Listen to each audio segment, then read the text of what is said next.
पाहत आहात लक्षवेध news network. अचूक वेळ अचूक बातमी।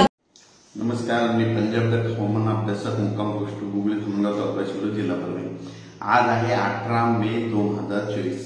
आजपासून परत शेतकऱ्यांसाठी अंदाज देणार मी, कारण की मागे आपण 18 तारखेपर्यंत अंदाज सांगितलं होतं की राज्यामध्ये भाग बदलत खूप ठिकाणी वादळी वाऱ्यासह पाऊस पडणार, काही काही शेतामध्ये पाणी साचणार, वड्याने आलेलं पाणी येणार, तर तशी परिस्थिती झाली। पण आता यानंतर आता शेतकऱ्याचा आता नेमका भुईमुग काढण्यात चालू आहे, मग शेतकऱ्यासाठी खास करून हे अंदाज देत आहे।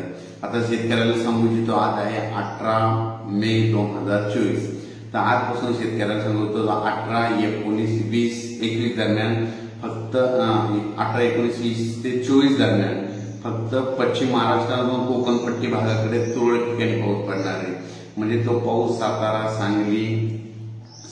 सांगली, कोल्हापूर,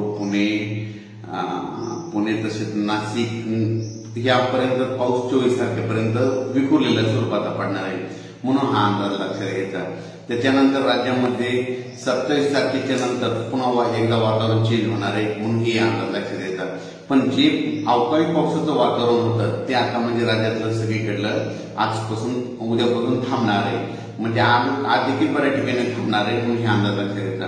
म्हणजे आजपासून जे अवकाळीचं संकट होतं ते थांबलं, फक्त आता संकट राहणार फक्त सातारा, सांगली, पुणे या भागाकडेच म्हणजे ते पावसाचा अवकाळी पाऊस राहणार आहे, म्हणून कोकणपट्टीमध्ये राहणार, म्हणून हे अंदाज लक्षात घ्यायचा। तर शेतकऱ्यांसाठी परत एक आनंदाची बातमी, आज आहे 18 मे आणि आता मान्सूनची आता म्हणजे चावल लागली। तर शेतकऱ्याला सांगू इच्छितो तो 22 मेला अंदमान बेटाव मान्सून एकदा सक्रिय होणार आहे। पण त्याच्यानंतर काय होणार आहे, 22-23च्या दरम्यान बंगालच्या खाडीमध्ये एक चक्रीवादळ तयार होणार आहे। बंगालच्या उपसागरामध्ये म्हणजे एक चक्रीवादळ तयार होईल आणि ते चक्रीवादळ कलकत्ता बांगलादेशकडे जाणार आहे, म्हणून हा अंदाज लक्षात घ्यायचा। ते आपल्या महाराष्ट्राकडे त्याचा काही फारसा प्रभाव पडणार नाही, बांगलादेशकडे जात असल्यामुळं 27-28 दरम्यान आपल्या महाराष्ट्रामध्ये तुरळक ठिकाणी पुन्हा पाऊस येऊ शकतो। म्हणजे 27 मे 28 मेच्या दरम्यान पाऊस शकतो, म्हणून ज्यांचा भुईमुग काढणं चालू आहे त्या शेतकऱ्यांना आपण आपला भुईमुग काढण्याची तयारी ठेवायची।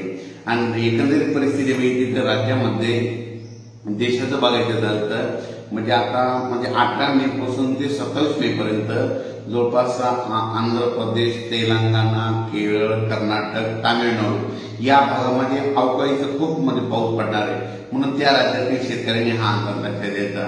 आणि त्याच्यानंतर महाराष्ट्रामध्ये म्हणजे आज 18 मे पासून जे अवकाळी सावट होतं आजपासून कमी झालेलं आहे, फक्त अवकाळी बरसणार आहे, फक्त कुठं बसणार आहे, सांगली जिल्ह्यामध्ये, कोकणपट्टीमध्ये, पश्चिम महाराष्ट्रामध्ये काही भागामध्ये त्या भागामध्ये राहणार आहे, म्हणून हा अंदाज लक्षात द्यायचा। उर्वरित राज्यामध्ये आता म्हणजे सगळी आपल्या राज्यातलं सगळ्या जिल्ह्याचं हवामान आता कोरडं झालंय, म्हणून हे अंदाज लक्षात द्यायचा। अचानक वातावरणात बदल झाला तर लगेच एक निश्चित केला जाईल। पण राज्यामध्ये फक्त सर्व शेतकऱ्यांना सांगू इच्छितो, उद्यापासून म्हणजे 19 मे पासून उन्हाची तीव्रता वाढत जाणार आहे, गरमी वाढणार आहे, म्हणून हे अंदाज लक्षात घ्यायचा। अचानक वातावरणात बदल झाला तर परत एक निश्चित दिला जाईल। धन्यवाद। तुम्ही पाहत राहा लक्षवेध न्यूज चॅनल। आमच्या लक्षवेध न्यूज नेटवर्क चॅनलला लाईक करा, सबस्क्राईब करा आणि शेअर करा।